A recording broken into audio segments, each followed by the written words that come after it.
So moving on, the next song on the album is track 3, The Light That Hangs From Your Eyes.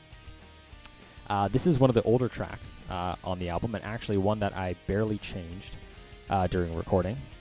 We used to play it in my old group Avarice, in which it was me, my best friend, and my brother. And for that one, I still wrote all the songs for the music, so it was essentially my group. But in that one, it started with some bass chords, chord progression that my brother came up with. And then I built the song totally around that. Most of that is actually gone now. Only in the verses do I keep those 2 bass chords, and then the little bass solo before the guitar solo. That's kind of what that was. So you can still hear it in there. But we recorded this song at Hive Studios, I remember, in Hamilton. But I was never happy with it because one of the reasons we stopped doing that and that I record all our stuff now is because it always took too long. It went too fast and always felt really rushed in the studio, and that there just wasn't enough time to get the takes right to really think about what you were doing.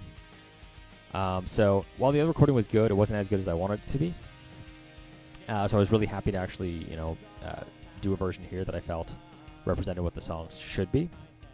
It's one of the most layered tracks on the album. There's a lot going on, a lot of rhythms, a lot of leads, clean rhythms, distorted rhythms. And so it was kind of a pain in the ass to mix to get it sounding the way I wanted to, but eventually I was happy with it. And something that I think is really interesting in this one is that the song was basically in the form it is now from like 5 years ago at least, maybe more. The only thing I really added on this one that was new were the clean guitars that are heard in the verses and in the chorus as well. Because in the other versions, I always felt there was something missing. It was kind of just the big chunky rhythms playing, and it felt like there wasn't enough movement. It was just the vocal line carrying it. And once I put in those clean guitars, I really felt that it helped it, gave it a lot more movement.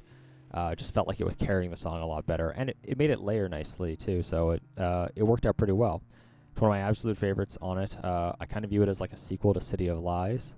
They are not really the same at all, subject-wise, or even the songs. Just in my head, I kind of think of them as like sequel songs. I don't know. I do that. Anyway, the song is just kind of a straight love song. Just for my fiance, who I find her eyes sparkle. I call them her twinkling eyes, and that's what the song's about. It's there's not too much that needs to go into detail there. So that's The Light That Hangs From Your Eyes, and hope you enjoy it. Oh, actually, I should say, it is one of my favorite solos that I've ever written. Really, really happy about that one. I remember I showed it to one of my friends, and he told me that it was the first time he's ever felt like a guitar solo made him feel emotion. So that was pretty cool to hear. So guy I respect a lot musically, so that was pretty cool to hear, and one of my absolute favorites. So yeah, that's The Light That Hangs From Your Eyes.